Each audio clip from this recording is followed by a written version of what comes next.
Welcome to another episode of Listen, Learn, and Love, hosted by Richard Osler. My guest on today's podcast is my friend Doug Cartwright. Welcome to the podcast, Doug. Thanks, Richard. Great to be here.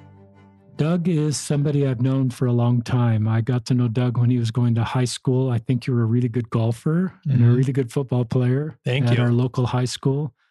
Doug is 31 years old, not married, not that should define him. He's going to talk in this podcast about his just journey to find happiness. And it's been a journey that I think will help you, our listeners. Doug grew up in the LDS Church, served a mission, is an early release missionary. We may talk about that. Ended up leaving the church. He's resigned from the church. His records are no longer with the church.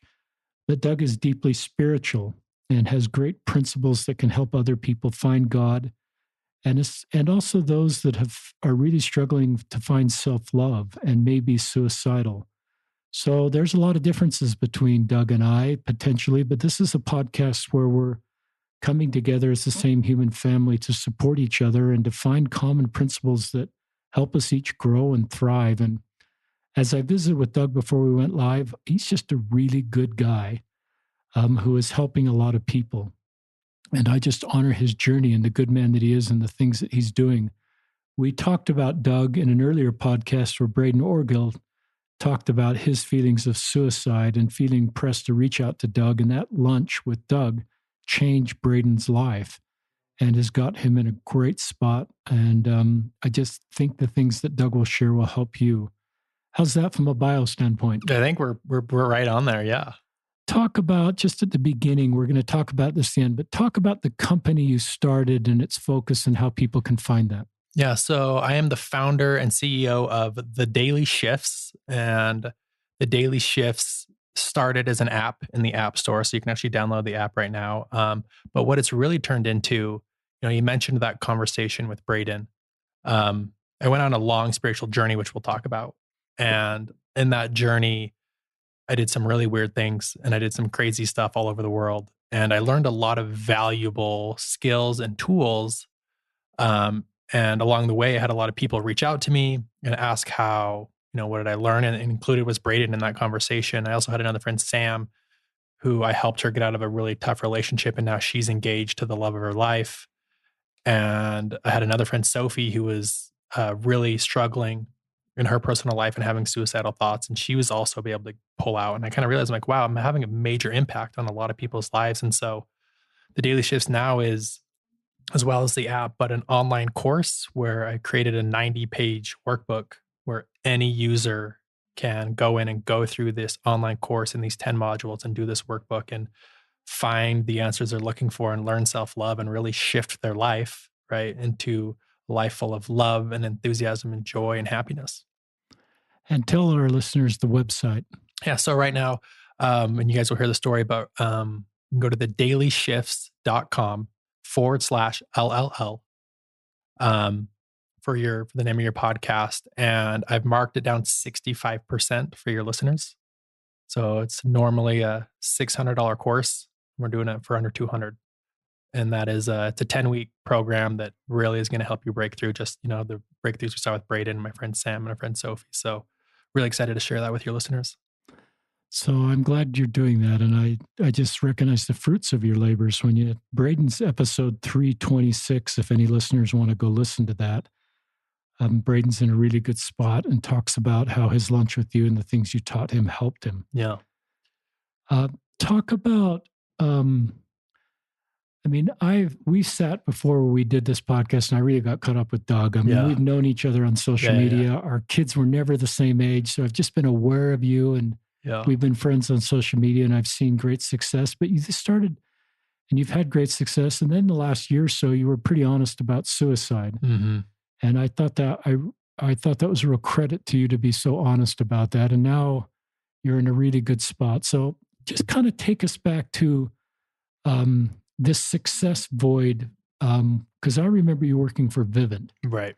And I just would see you all over the country doing great things and having a lot of success at Vivint. Take us back to that chapter of your life. Yeah. So I guess the story, how it really kicks off, looking back, it's fun to kind of connect the dots. Start wherever you want to start. But I think it's important to note, along my journey, I grew up in Holiday, Utah. We're in the same state and grew up with a very loving household, very supportive parents, loving brothers and sisters, growing up playing sports. And I was kind of, in high school, I felt like I was like the all-star of the community, right? I was student body vice president, captain of the football team, and I was probably held some leadership role in the church, teachers, quorum, president, or whatever those things are. And my ward was really fun. And it was great because I had 3 of my best friends all lived on the same street that I did. And so like mutual was awesome because we have really cool advisors, Dave Aaron, Stan Hansen, and like we're traveling to California for our summer trips. I mean, it was incredible. And so my junior high and high school days, it was the best. Like church was great. And, you always kind of lead up to your mission, and that's kind of like what you're supposed to do. And so graduated from high school, and all of our friends started going on missions. And I, went through the process and got my mission call and got called to New Zealand. And everyone was super excited and everything was just right on track. Like I'm doing everything that I'm supposed to do and everything that we should do as Mormon LDS men. And, but, looking back at it now, at those times in my life, it's very glaring because where I'm at now on a spirituality sense, I was not spiritual. And I think a lot of young men probably aren't. They're just kind of disconnected. They don't kind of really understand the depth of what spirituality can be. But I remember going to the MTC and I hadn't even read the Book of Mormon. And I remember I was in some class and I had to like raise my hand. I'm like, whoa, whoa, whoa, whoa.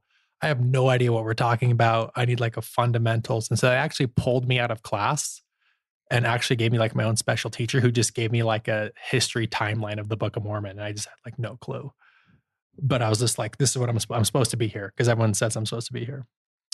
So my mission was great. Like got out, was in New Zealand. It was incredible. The people of New Zealand are amazing. I love my mission. I need to go back. Haven't visited. And then about 9 months into my mission, I had a friend who was about to get his mission call. And he emailed me and he was like, hey, I slipped up with a girl. I'm going to have to postpone my mission for 6 months. And I remember reading that email and I'm like, uh-oh. I'm like, there was some stuff I left before I mission that I didn't really get super clear with. But at the time it happened before I left, I didn't think it was like a mission deal breaker. So I kind of like swept it under the rug. And so I'm like, at this point in my mission, I was a senior companion. I was a trainer. I was like diehard, moving through the ranks. And I remember thinking like, I should clean this up, and had not the thought of going home didn't even cross my mind. It was just like, I should clean this up just so I can get off my conscience. I remember thinking best case scenario, slap on the wrist. Worst case scenario, I might be a junior companion again. So let's just handle this now. Right. Because I had another really good friend on the mission who did something similar. And they didn't send him home. They just demoted him to junior companion. Different mission, same mission. So it wasn't the friend I went out with. It was a friend that I had met in New Zealand. Okay. So another elder in my mission who I was really close with came out with some stuff. And I heard he got demoted to a junior companion again. So I'm like, okay, that's probably what's going to happen to me. So call up the mission president at the time. And I'm like, yeah, there's some stuff I need to get clear with. And so he's like, can you come in? I was close to the mission office. I told him everything. And he's like, wow, I got to take this to the brethren. I'm like, what? Like, it wasn't anything drastic, in my mind, I didn't think it was drastic. And then the next day he called me and he's like, we have to send you home. And I was like, no way. Like, no way. So hopped on a plane 2 days later, back in Utah. Wow. And I remember, there's all this talk. I had a lot of friends, or people in my network at least, who had been sent home from their mission early.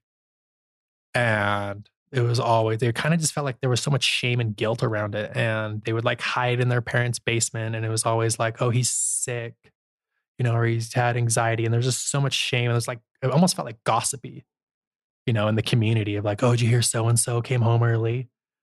And it was just like had a negative, heavy energy around other people's experience. And I didn't want any of that. So coincidentally, the first Sunday I was back was Fast Sunday.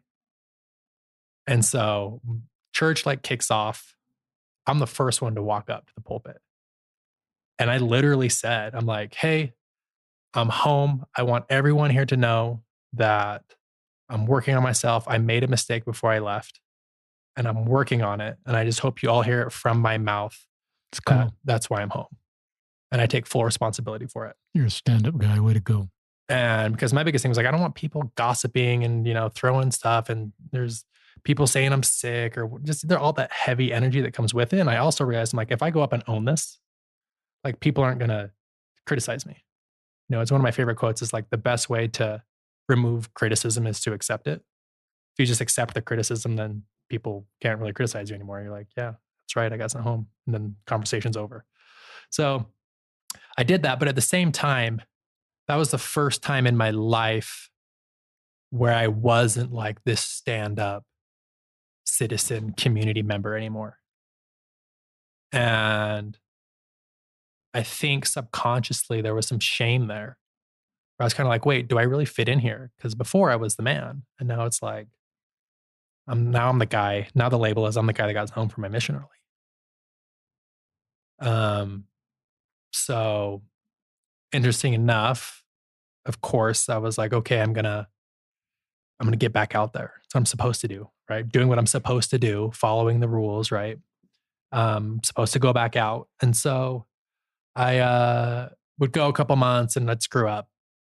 And go about months and I'd screw up. And ironically, which now turns into be like one of the greatest blessings from God, was maybe about 6 months after I'd been home, maybe a little bit longer, my dad gets diagnosed with stage 4 colon cancer. Wow. And that is just like anyone who's experienced that, it's like your whole life changes at that moment. And 18 months later, he ended up passing away. But the first year after his diagnosis, you would have never known he was sick. He was still golfing. We were still traveling. He had high energy. And looking back, it's like I would have missed majority of my dad's last good years if I would have stayed on my mission. And looking back, I'm so grateful I got sent home. I love that. Now, because, I cherished those moments with my dad. Me and my dad were so close. I remember your dad being at all those Cottonwood games. And, oh, yeah. I've been in your home, met your dad, Scott, and just have, your dad obviously tons better than me, but I just sense he was really involved. Yeah, really involved, very supportive. I mean, he was the Booster Club president. Yeah, that's right. That's right. Very involved, very supportive, not just to me, but all of us as kids. And so to think that I would have missed, if I would have come home from my mission to a dad sick in bed, that'd have been devastating. Yeah. And so I am grateful for those last years I was able to get with him. I think you do a good job of talking about how difficult it is to come home from a mission. And I've just met a lot of people, and you have too, that have come home for a mission. And it's just, I think culturally we've got to improve because you talk about so many being in their basement. They don't want to go back to church. It's such a difficult experience for them. I love that you just owned your story. Yeah. And just got up there. And I've recognized that sometimes members are curious that we sort of rank reasons for coming home.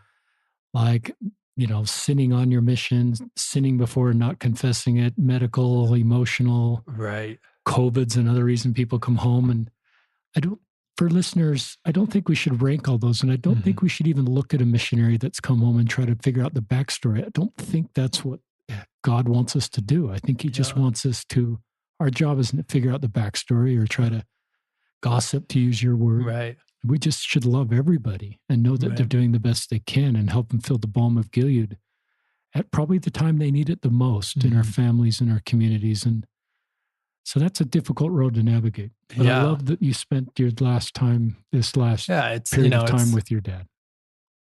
It's interesting looking back on it. It's like it just goes to the same. You can't really predict how life's going to play out. I think anyone listening to this can agree with that. If you said 5 years ago, could you have predicted what you're doing right now and the way you got there? And I'm confidently say no one listening can say, yes, I know exactly what I was going to do. And this is exactly right happening. I mean, just think like 6 months ago, we didn't even know what COVID was. And now it's all affected of our lives. And so That's just how life works, is you can't predict. And so going along those lines, it's like, okay, I lost my dad. I was looking for I was kind of lost. And what I did that a lot of people, I think will help, I can speak to a lot of people, is I didn't deal with my dad dying. I pretended like it didn't happen. Talk about that. I remember there was one night where it was before my dad died, and he had hospice care. And the nurse was like, he's in his last days. And it might have been the night or two. And I remember sitting outside his door with my mom, and my mom put her arm around me. And then I just let loose, and I just started sobbing and crying. And I just let it all out and then I remember as soon as I started crying, I immediately had shame for crying. I remember thinking like, okay, I need to be the tough guy. I need to be the support for my mom. Like, stop crying, stop crying. Why are you crying? And I immediately like kind of like sobered up and like held it all together and realized that, okay, I guess I'm this young, tough football player kid. I have to be the strong one. And so that emotion, we all have these emotions, and it was coming out of me, and I stopped it. I literally, in the middle of that cry session, just like cut it off and just pushed it down, down, down, down into the closet. And for literally 8 years, 7 years, I didn't deal with my dad's death. Pretend like it didn't happen. If anyone started to talk about it, I changed the subject. I didn't know what to say. It's almost just like speaking on deaf ears to me. And so, yeah, suppression's another thing, that a lot of people do. And when we suppress our emotions long enough, they're going to come out. And it might come out in anger, or it might come out in other ways, or depression or anxiety, and we freak out, or we have these releases. And it's just emotion that's been trapped inside of our bodies for so long that it finds another way out, or we use other vices. I know on your podcast, you've had people about pornography issues or substance abuse issues. And that's usually a lot of way people mask the emotions they've never dealt with. It's a great insight. Yeah. And so I started suppressing my dad's death, which of course, I mean, I was never taught how to deal with your emotions.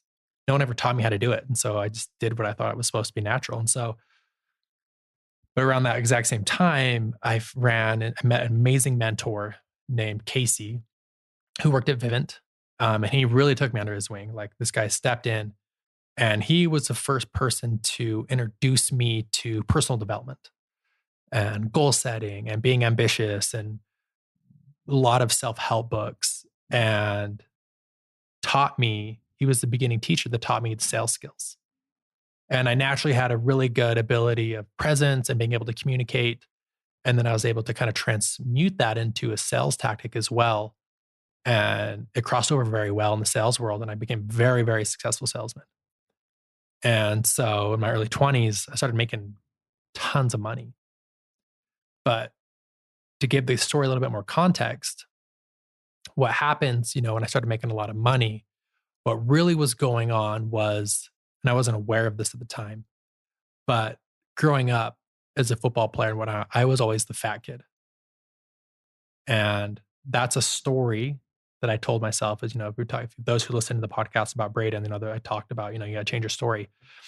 When I was in second grade, I'll never forget, I was at school, and this older fifth grader kid made fun of me for wearing a size extra large shorts as a second grader. And that was the first time I'm like, oh, there's something wrong with me. I'm the fat kid. And that's a story that I accepted, my story. And it played out over and over and over and over again as the fat kid. And so when I'm the fat kid in junior high, I'm not getting attention from girls. So I now believe I'm unlovable because something's wrong with my body. And so I have to come up with these other vices to get validation, right? And so I become the nice guy, or I become a really good communicator, or I'm really good at, girls will talk to me about their problems and I'll just listen. So I got to like get validation somehow. So that's been built up. I'm unaware of this story at this point in my life, in my early 20s. Get into Vivint, start making tons of money. So now that I have an asset, right? What do I do with it? I then have to show people that I'm lovable. So what do? I start spending tons of money on other people to show you why you should love me. So I would go on extravagant first dates, like first date with the girl, we're sitting front row. I'm picking up in my new Mercedes. We're eating at Ruth's Chris, like thousands of dollars on a girl who I just barely met.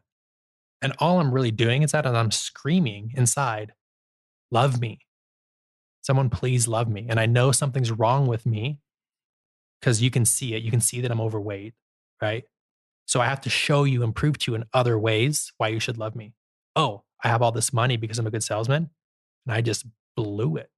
And like you said, you saw I was all over the country having good times. What I was doing is I had such a void deep in the core of my soul. I had such a void that I tried everything I could and gather material things to fill that void. And it's a term I've now coined is the success void.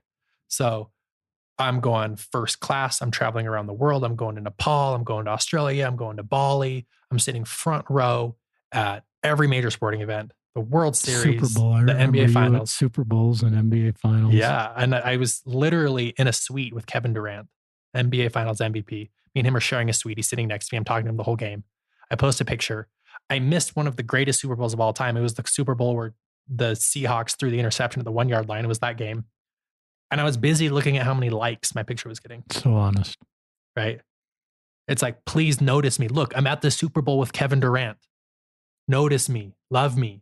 Right? This void was so transparent. It was just suffocating me.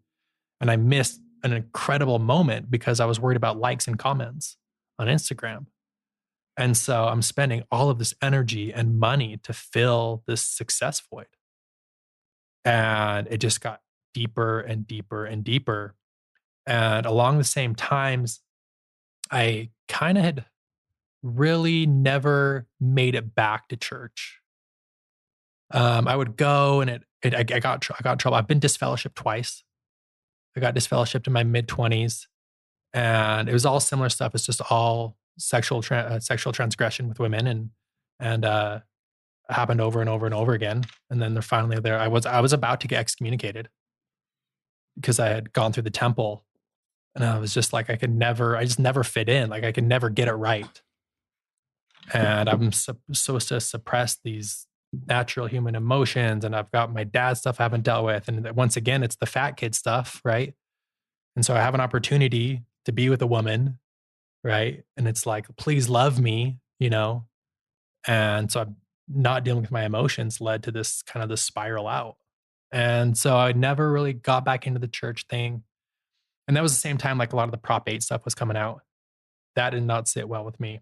And it's actually, this was a fascinating story, was in college, there was someone I was a finance major at the University of Utah.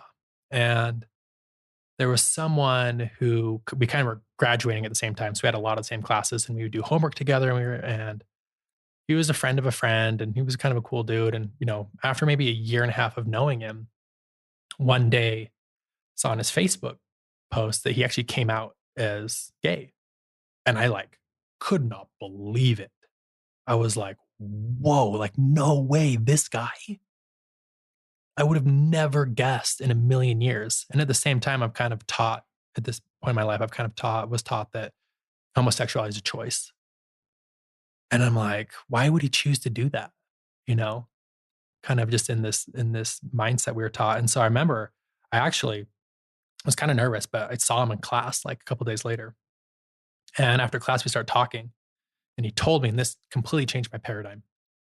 He said, Doug, if I could take a pill that would turn me straight, I would pay $1 million for it. I would work the rest of my life to earn that pill. That's how hard it is to be homosexual in the church. And that was like the first time I was like, whoa, like this isn't a choice.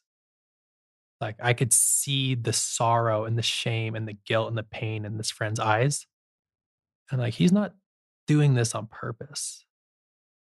And so that was kind of like when things weren't starting to line up for me.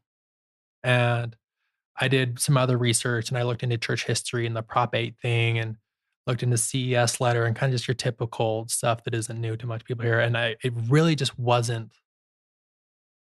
wasn't any spite. I wasn't mad at the church. A lot of my family members had left the church too. And so it wasn't a very rigorous household where I was like completely getting disowned from the family. And so I always tell people, my transition out of the church was actually pretty seamless. You know, my mom was the hardest part was talking to my mom because she's such an Yeah, tell our listeners about your yeah, mom. she's the most obedient, loving. I always tell people, I'm like, if women could be prophets, my mom would be a prophet. Like, and I still think she's going to speak in general conference one day. I really still think that. That's cool, Yeah, Marge. she's so pure, non-judgmental, so loving. She's literally the purest human on the planet. And I totally believe that. And everyone thinks that about their mom, but I'm not telling you, my mom, it's my mom, not your mom, right? But so pure, so sweet. She's never like seen a rated R movie. She's never said a swear word. She's never tasted caffeine. And she's just always so full of love and joy and service. And so the hardest part was really talking to her about it. So I'm at this kind of turning point in my life. This is when I'm like 27 and I'm fully feeling the success void. And I'm kind of hit my ceiling in my career. I've made a ton of money, completely empty. Deep down in the closet is my dad's death I still haven't dealt with. It's in there and it's starting to boil up. Don't I removed my records from the church and I don't subscribe to the LDS faith anymore. And so what a lot of people don't realize though, the difficult part of a faith transition with leaving the church is I wasn't prepared for the existential crisis.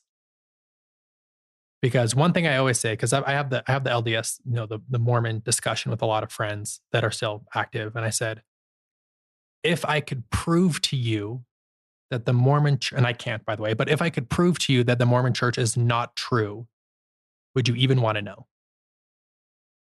Because think what comes with that, right? Your whole purpose of existence up until this point is now up for debate. And I was not ready for that. So I removed the Mormon church, right? It's not a part of who I am, or I don't believe in it. So now all of a sudden I'm like, wait, what's going on this planet? Like, how did we get here? Why are we on this rock orbiting a star, hurling through the universe? Like, what is going on? Like, what happens when I die, right? And there was like this deep pit in my stomach of like, I felt like a literal ant in a cosmic ocean. Because for so long, I just had all these pre-taught rules or of what's supposed to happen. And so I'm at this point in my life where careers has a success void, dad's death's boiling up. I don't even know who I am if I don't subscribe to the label as Mormon anymore. Like, what does that even mean? What's going on? What's the purpose of human life? And around the same time, a couple months earlier, I'd gone into a relationship with this girl, and it was beautiful and soulful, and we were both super spiritual and connected. And I knew when people say, "Hey, you'll know when you find the one." I'm like, "Oh, I get it now." Like I know, I for sure know. Like when people talk about true love, and I'm like, I get why people write songs and poems and make movies about love because love is the most beautiful thing in the world. And this girl's going to be the mother of my children for sure. 100% for sure. No doubt about it. And out of the blue, literally out of the blue, she breaks up with me. And she doesn't even give me the reason she said, she says, quote, "My soul is telling me we're not supposed to be in a romantic relationship anymore." So now I lost the love of my life. I don't even know why I'm on the planet. I have success void at work and my dad's death is boiling up. And I got to a really, really, really dark spot. And it was the first time in my life, and this is summer of 2018, that I experienced suicidal thoughts. And suicide is such an interesting thing to me because when I first had suicidal thoughts, my initial thought was that I was weak for having them, that something was wrong with me. And just because my girlfriend broke up with me, that's not a good enough excuse why to have suicidal thoughts. And so I really beat myself up. Like, I can't believe I'm so weak. Like, why would I have those thoughts? It wasn't that big of a deal. It's just a girlfriend. Why can't you just man up? And I got to a really, really depressed, dark spot where literally, and I get it now when people talk about depression and anxiety, where I was out selling again for Vivint that summer. And I was basically by myself in Arkansas. and the most depressed I've ever been, having suicidal thoughts. I remember being in a meeting, a sales meeting, and feeling this wave, like this dark wave come over me. And it was literally physically suffocating. Like I feel like I couldn't get air. And I had to like run out of the meeting, and I was panicking, and I'm like, oh my gosh, I'm having a panic attack. I'm getting panic attacks. Like I get why that happens. And it was a really, really dark time in my life. And I'll never forget, I was walking down the street one day, and there was a red Corvette ripping around the corner pretty quick. And my first thought was like, I hope this guy doesn't see me and hits me and kills me, because then it's a freak accident and I wasn't a coward. And I didn't go out. I didn't pull the trigger myself. And then this whole thing can be over. And I remember thinking like, wow, I'm in a really scary place. And then I never forget, probably a day later, I took the day off of work and I went on a hike in Arkansas to this beautiful waterfall. And I'm like, okay, I know people feel depression. I know people feel anxiety. And it's a real thing now. I get it. And I remember thinking, what can I do to mitigate my risk? Because it's going to be bad in here for a while, it feels like. For me to get over a breakup, to get over this, it's going to be a while. So what can I do to mitigate the risk? What can I control? I need to control the controllables. So I need to control things that make me feel really good, right? So I need to be sleeping 8 hours every night. I need to be eating as healthy as possible. I need to meditate. I was meditating 3 to 4 times a day for 20 minutes. Journaling really helped me. Getting outside in nature really helps me as well, right? Working with a professional. I had no shame in reaching out for help. Talking to my therapist. And I'm like, I can control those things. I can't control my thoughts, right? I can't control the negative flow that's suffocating me, but I can control these things. And then every morning I'd write out on my journal, the best thing I can do for myself today is blank. Some days, because I was out selling alarm systems, it'd be sell 2 accounts today. And that's a really hard thing to do. And some days I could do it. Some days it'd be like, the best thing I could do for myself today is just get out of bed and make my bed. And some days it'd be, the best thing I can do for myself is go for a walk in the park and get some fresh air and stay hydrated, right? So I wanted to take control of the things I could control. And I really started chipping away at getting out of this deep, dark tunnel, because I realized no one's coming to save me. Like the only way out is through. Like I can't cheat my way out of this. It reminds me of the quote, like, you can't have someone do your push-ups for you. You can buy a book on push-ups. You can buy an online class on push-ups. You can talk to the best push-up guy in the world, right? You can buy all the new clothes, but at the end of the day, you have to do the push-ups. And so the true is same here in this work. Like I'm in this deep, dark depression. I have to do the work, right? Because it was triggering all of these really intense emotions for me. And so at this point, I'm like, hey, I need to figure out what's going on in my life. So I started going down really crazy avenues. And I spent almost $100,000 doing these retreats and meeting with these people. Like I'm like, okay, if the Mormon church to me isn't true, right? Who's claiming that they've got spirituality? And let's go figure it out. And so I started doing yoga retreats in Bali, and I signed up for silent meditation retreats. And I hired a spiritual guru, and I went to Burning Man. I did, psychedelic plant medicine ceremonies in Peru and worked with shamans in Mexico and tried to like figure out what was going on. And I learned so much valuable stuff. I mean, I was working with like astrologists too and psychics. I was doing anything you could think of. Like if someone claimed they could help me feel better, whether it was crystals or whatever, I'm like, cool, let's see if this works. And so I was like, basically, it felt like I was an experimental rat for a while. And I'm like, well, see if this works and see if this works. There was a lot of hokey stuff out there that's crazy. Like I've done some crazy stuff that's probably not appropriate for this podcast.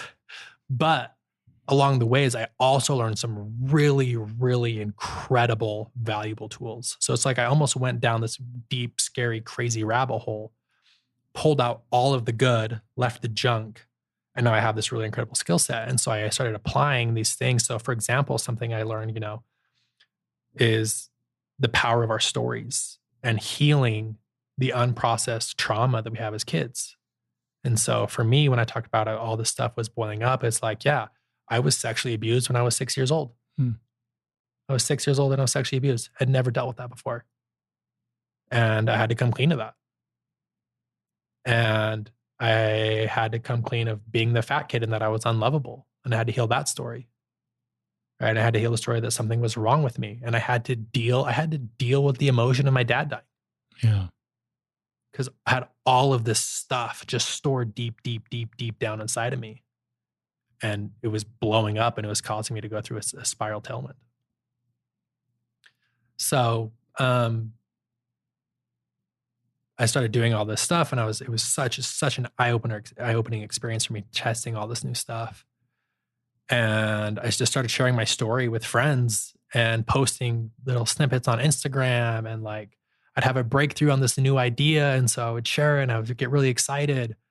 And just a lot of friends and family like reached out to me because I realized a lot of other people were in pain too. And I'm like, hey, I know how to fix that. I know how to deal with that. And I really learned that the way you fill the success void is true self-love. And because so often than not, we seek validation from others. We care what people think about us. And as long as, and I call it outsourcing your happiness, so often we outsource our happiness to others. And we live in happy when syndrome. Happy when syndrome is, I'll be finally happy when I get married, or when I get a better job, or when I pay off my debt, or when I do that trip to Hawaii, or when I get the new Mercedes, then I'll be happy. And as long as you outsource your happiness to external things, you'll never be happy. And true happiness comes from self within.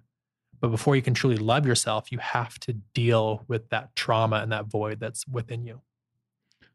Talk about dealing with the trauma. So if there's people listening that recognize they've got undealt with trauma, and you're really good at just being honest, which is what we try to do on this podcast. You even brought up being a survivor, a victim of sexual abuse. Yeah. I didn't know that until right then. And you've talked very transparently about why your mission ended, your father's death, but just talk about how to, people that recognize they've got all this unprocessed trauma, but just don't know how to deal with it. They know it's pushed down and they've just never developed the skill set. Talk to them. So we all, first and foremost, your trauma is valid. Whoever's listening, it's very valid. Don't rank trauma. You don't have to rank it. It could be something as silly as, to me, a boy called me fat when I was in second grade. But so if I say just get over it, it's not a big deal. That doesn't work. No, you have to deal with it. There's a part of you that was, you think about, so the way to, first off, how to analyze your trauma, right? People are like, okay, well, because before I got into healing work, I'm like, I don't have any trauma. I had a great childhood. But the question you ask yourself is, what would you be so ashamed of if people found out about you? What's your deep, dark secret? Like, what are you hiding from the world? Is it you have an addiction to pornography? Is it you have addiction with substance abuse? Is it you're the fat kid? Is it you have immense amounts of debt? Is it you cheated on a spouse? Whatever that is, right? That's your trauma. And so how you deal with it is you have to pretend, you have to ask yourself, where did I learn this? Right? So for me, my trauma was I didn't feel like I was good enough, that something was wrong with me, and therefore I'm unlovable. Where did I learn that? I learned that as being the fat kid. Because so something's physically wrong with me. This is my kind of a very simple exercise. Then you ask yourself, when was the first time you took on that label? When was the first time I felt like I was a fat kid? Or when was the first time you felt like you weren't smart enough? Or when was the first time you weren't good enough? Or when was the first time you had shame about something? What was the very first incident a memory you can remember? And that's where the story started. There's a reason you have that you remember those. Think about all the events that happened when you were a kid. You don't remember 99% of them, but you remember the one. event where this event occurred. And that's when your story started. And so now that you've diagnosed where your story is, you need to validate that version of yourself. So I have to go all the way back to second grade Doug and be like, hey, let's talk about what's going on here, right? The kid who called you fat, more than likely, he was a really scrawny kid. More than likely, he was projecting his own trauma onto me. He might have felt that he's only in fifth grade and he's small and he's petite and I don't know what's going on at home, right? And more than likely, him calling me the fat kid had nothing to do with me. Wow. Because we all project our trauma onto other people, right? It's a quote, hurt people. Yeah. Right? And so now I have to give all the love to second grade Doug and let him know that he's enough and he's lovable.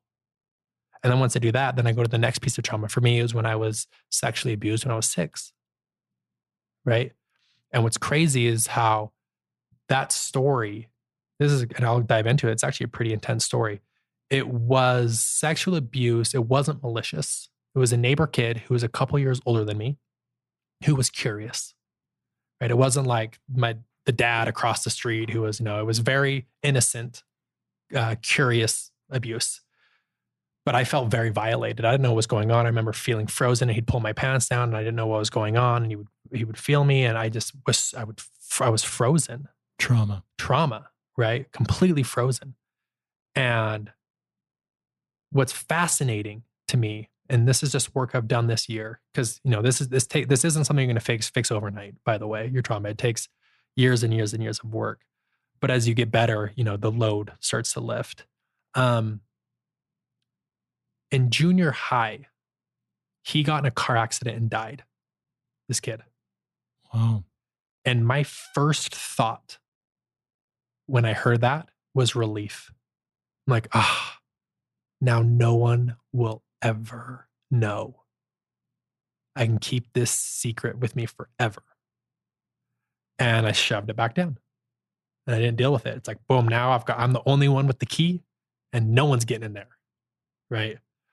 And then a couple of years later, this was just 3 years ago, I was doing one of these plant medicine ceremonies in the jungle. And this memory comes up. And I remember initially thinking up like, oh my gosh, I shouldn't be thinking about this. And during this experience, this really intense spiritual experience, it showed me what was going on in his personal life and why he was doing that and how this has really affected me in my life. And what I realized was it then showed me up at this point in my life, I'm 28 when I'm having this experience. I always had a difficult time making friends with guys. And I have a lot of quote unquote girl dash friends. Like a lot of my closest, just dear platonic friends are women. And it showed me that experience when I was 6, the subconscious story I then took on was my best friend, who's a guy, is not safe. Men are not safe. And I played that out for over 20 years. And I always would have walls up with men. When I would meet new friends at a party or something, I was almost kind of like a little standoffish.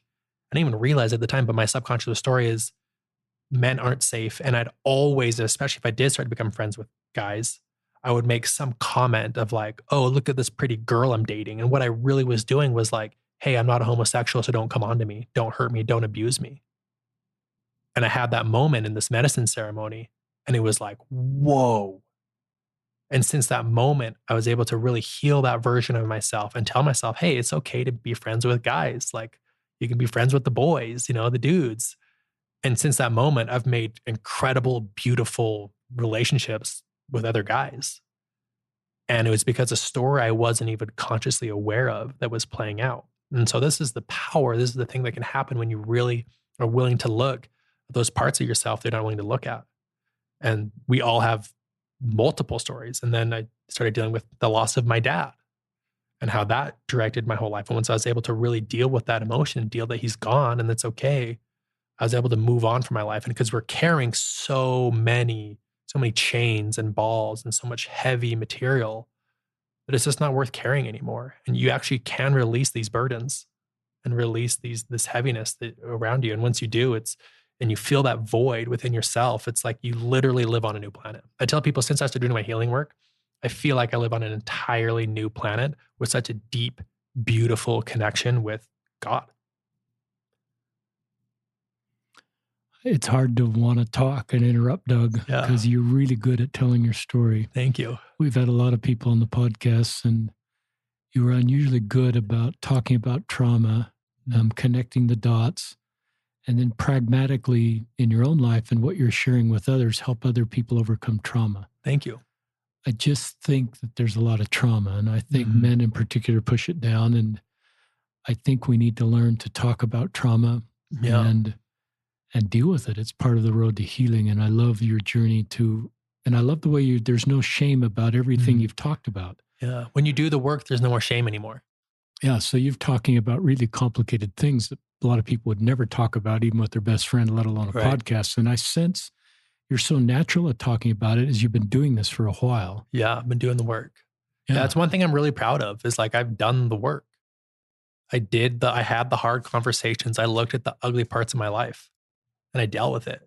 And because of the incredible transformative experience I've now had and results I've had because of it, I feel so motivated and so inspired to share that with others. And that's what that course is. So we talked about at the beginning of the episode, like that course is modules of how to really dive into your story and heal your story and literally live a better life. And, I'm not a licensed therapist, but I do have a lot of tools and techniques from personal experience that I'm really excited to share with the world. I remember during YSA Bishop, I started to see a therapist. I've talked about this on the podcast, and I think my emotional gas tank was pretty low, just sitting with so many people and complicated stories, and I'm honored to do that. But I started to take situations without a name to my therapist.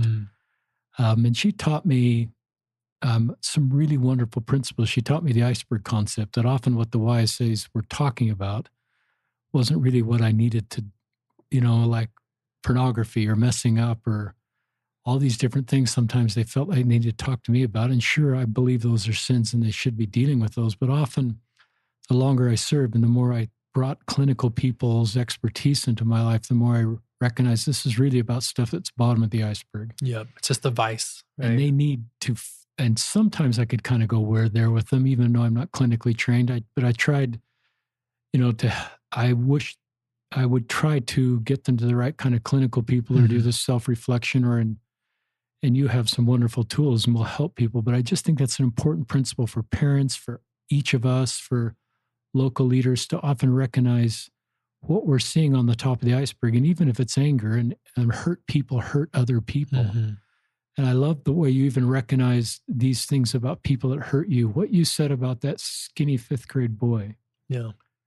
And why he was hurting you was probably part of healing to you and helping you understand. And it's so much empathy and understanding. And even that young man that abused you and later died, I sense you tried to understand the full story of what was going on there. Yeah. But I love you also recognize, I've learned that no one needs to justify their pain to me. They don't have to validate it. They don't have to explain it. Even if or trauma and say, well, that wouldn't be, what's the big deal? That just adds to the trauma and causes them to push it back down if I respond that way. And I'm not and so they think, well, so they push it back down. And I think we have to develop the skills where someone bravely opens up or sends even little indications, a trial balloon that there's something weird, real down there. Yeah. And that they're trying to assess, are you a safe person for me to process with? That we've got to develop better skills so that people can open up and be able to heal. Yeah. And I think just, with the daily shifts as a whole, is I just want it to be a landing spot for someone who is dealing with really intense issues where they can come in a safe manner and be able to, hopefully, we can relieve some of the suffering that people are experiencing. Talk about just finding common ground with people in the church and people not. Would you hope all people leave the church? Do I hope all people leave the church? Yeah. Absolutely not. Why? Since it's not your path. Yeah. It may have even caused you some of your trauma resulted from being an early release missionary. Yeah. And that whole process, I assume, why do you not want everybody to leave? The way I look at it is, if I were to claim any type of religion or ideology now. I would claim omnism, which basically says not one religion holds all the truth, but there is deep truths found in every religion. And I love the Ram Dass quote where he says, we're all just walking each other home, right? And I see that, I think we're all human beings, right? We're all spiritual beings having a human experience. And I'm a big believer in what the Mormons call the light of Christ. There is a piece of us in every single human that remembers the love of the Creator and can recognize it. And that shows up in forms of whether it's the Holy Ghost or you call it intuition or soul or whatever it may be. We all know what we're talking about when I say intuition or the Holy Ghost. And so we all have this piece of what I think is the Creator inside of all of us. And what we all seek during this human experience is we want to feel safe and a deep connection of love and connection and guidance from something that loves us more than we can even comprehend. And if your way of finding that is in the Mormon church, I love that. If your way of finding that is in yoga, I love that. If your way of finding that is in Hinduism or whatever it may be, I love that, because we're all just seeking that connection. And when you can really, really tap into that connection yourself, it will guide you, and I think one of my favorite sayings is the biggest plot twist in my life, at least, was when I found out that the Holy Ghost isn't Mormon. And I was able to step away from the church kind of in a scary time and build a relationship with God through my meditation practice, through my spiritual practice. And I felt the still small voice. I'm like, oh, it's always with me. And that has been such a blessing to me. So if you find that in the Mormon church, that's so beautiful. And I celebrate that.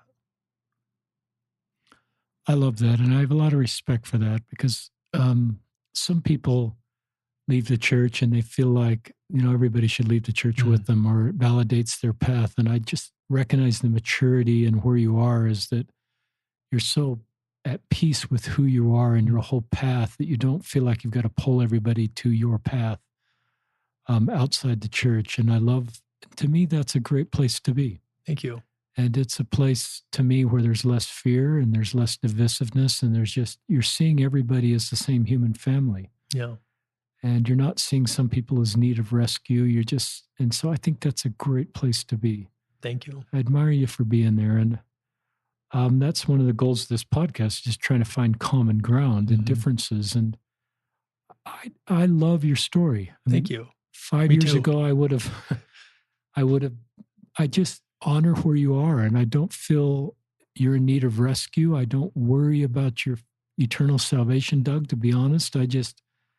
One of the things I believe in our doctrine is just loving parents that love all of their children and want the best for them. And they seem to have been fine with 99% of their children being outside of the church that I'm in and deeply believe in and committed to. And so I'm just going to be fine with people finding different paths. And I don't think that, and I just don't fear, because I just see a loving God that has a plan for everybody. And so I don't worry about you.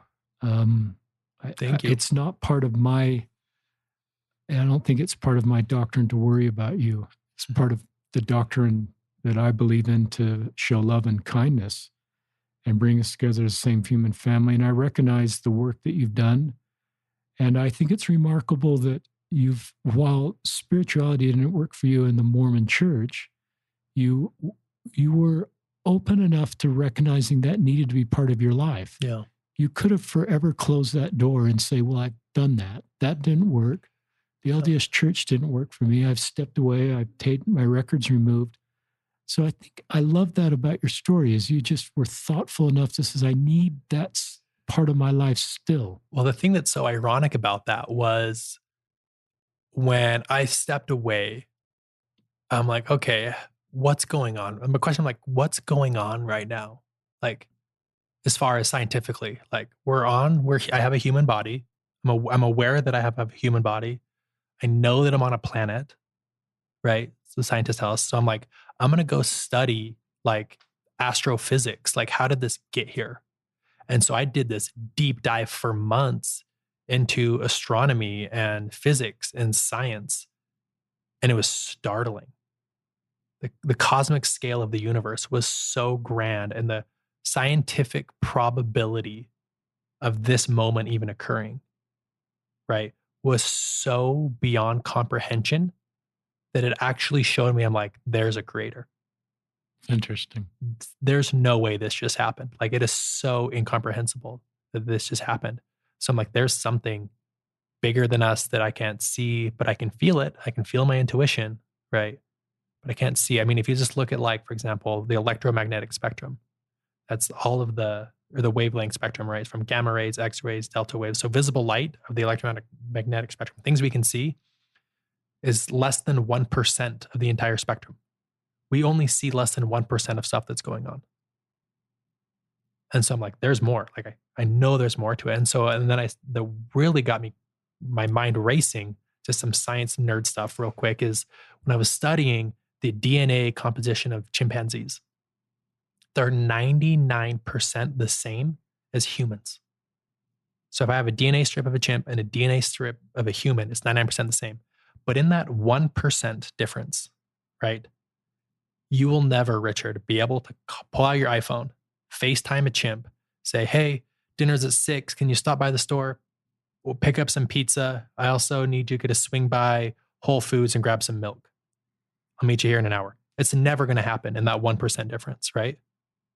So given the scale of the universe, we've discovered roughly 2 trillion different galaxies.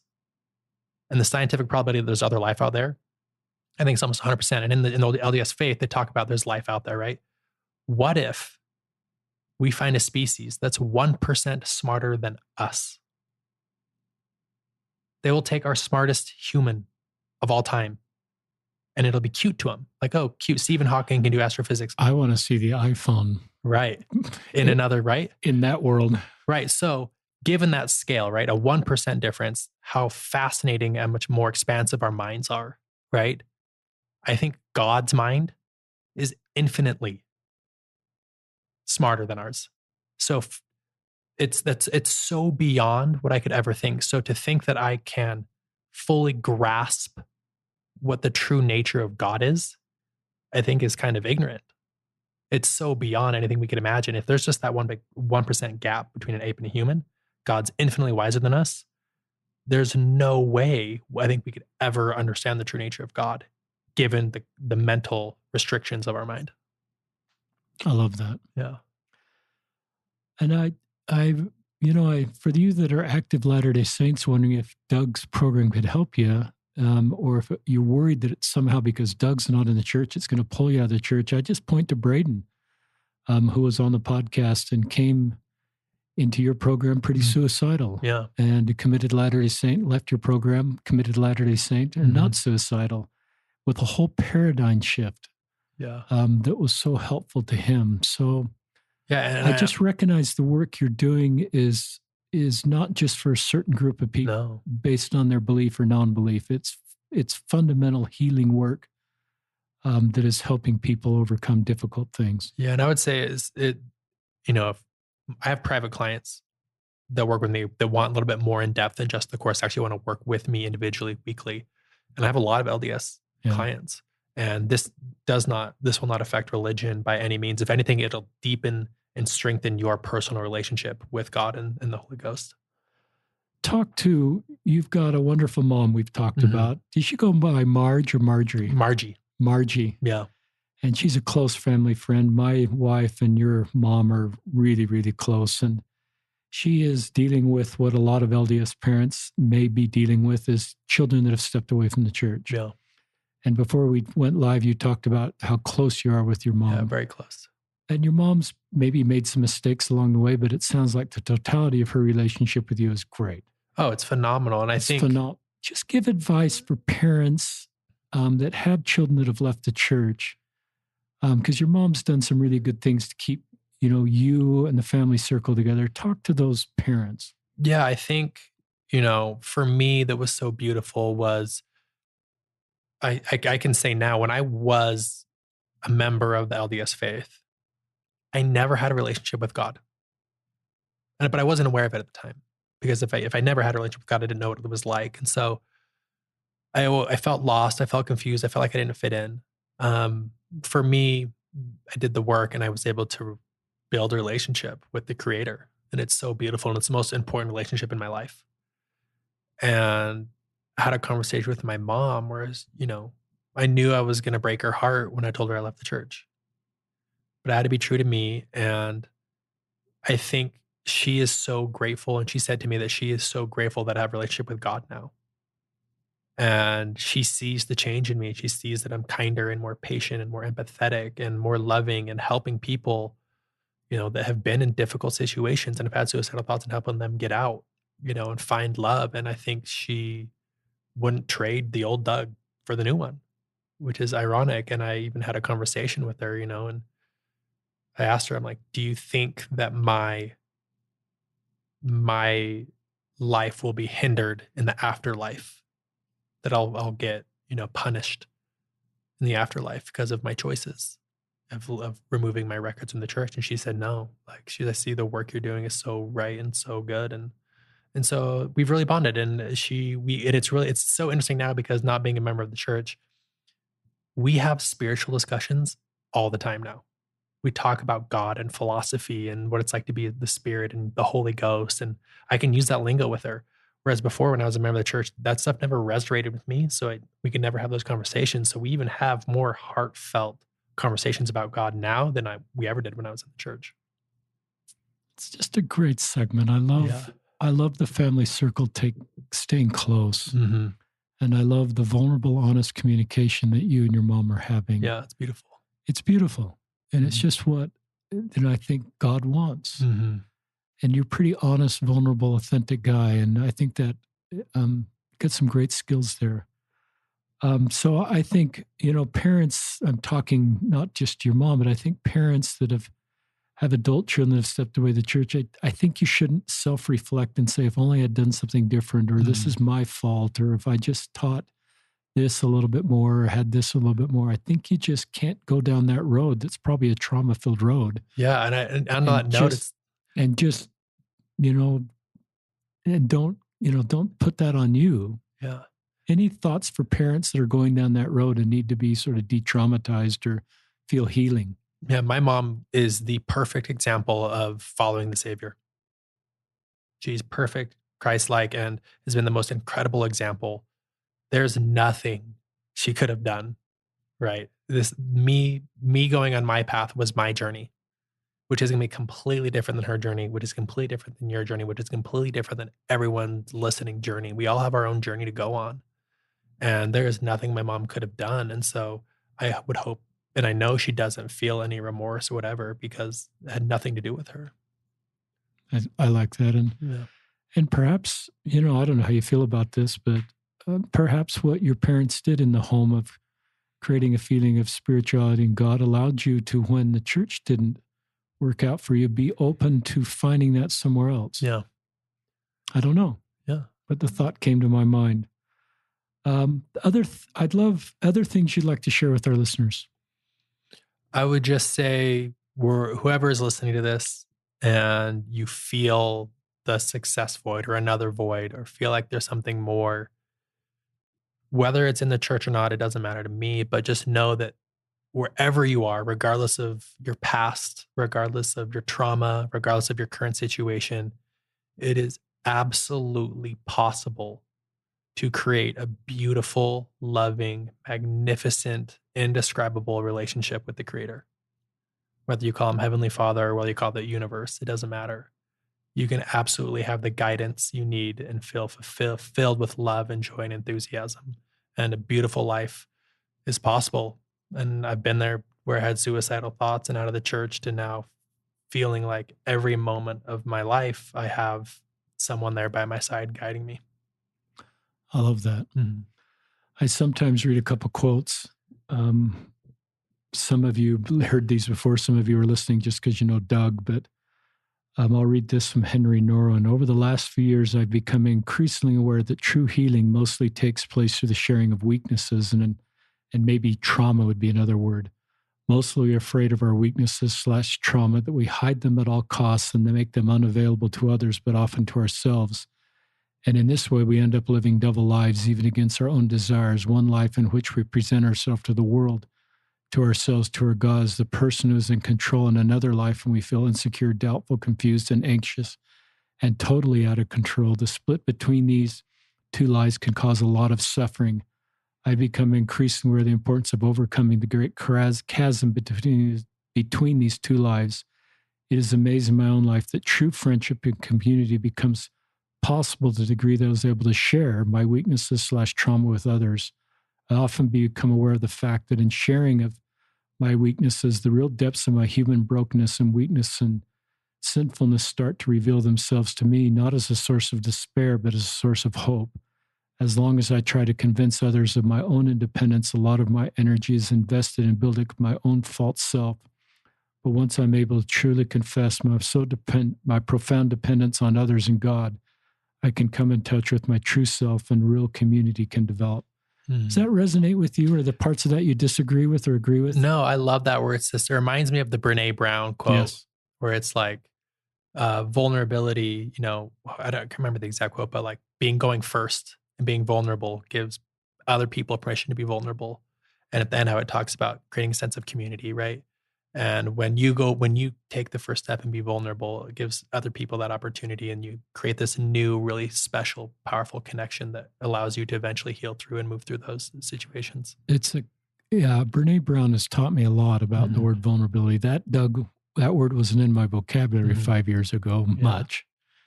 And I just, culturally in our church, we're not very vulnerable. We don't value that. You were vulnerable on the first day home from your mission. Mm-hmm. So you're teaching us how to do that and being open. And then I love the way you connected the dots on you owned your story and your vulnerability. But I think maybe it's obviously broader than the LDS church, but I think culturally it's hard to be vulnerable. And we shouldn't be vulnerable in every situation, but I think you're really good at being vulnerable. Thank you. And you heal people. The other quote I love to share from the same author is, I don't know how close Jake Watts is to your age. Yeah. Jake's a little bit older. Is he a little older? He's the one that gave me this quote. A minister's service will not be perceived as authentic unless it comes from a heart wounded about the suffering about which he speaks. The great illusion of leadership is to think others can be led out of a desert by someone who's never been there. Mm. So I look at you, Doug Cartwright, my friend, and you're the wounded healer. And God is working through you to heal people because you know these deserts, these traumas. And you then have decided to put together a program. Mm-hmm. And it's bearing fruit. Because when I talk to Braden and I just see where that man is and some of the other people that I don't know as well, you're just healing people. And how happy is the divine with that? I have to wonder if your own father's aware of what you're doing. I'd like to hope so. And how pleased he is and how proud he is, just like your mom is. So you've done this already, but just close with a segment to those that are suicidal right now. Yeah, I think, this. And then tell us your website. Yeah, it's a quote that really stood out to me when I was having suicidal thoughts was, if the divine didn't want us to feel depressed, anxious, overwhelmed, we wouldn't. Right? God has the power to take, he created the universe. He has the power to do whatever he wants. So if he didn't want us to feel those emotions, we wouldn't. And once you can reframe it, that how is this helping? How is this helping me? What can I learn from this? How is this making me better? Right?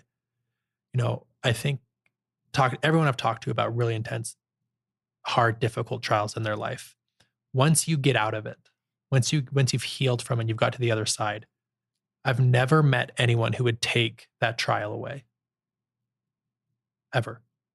And once you switch your mentality that life is happening for me, not to me, it's happening for me, it's for my growth, for my spiritual evolution, it allows you to look at these perspectives and these problems in a new lens. And when I was in this really dark spot and I'm like, okay, what can I control? What is this teaching me?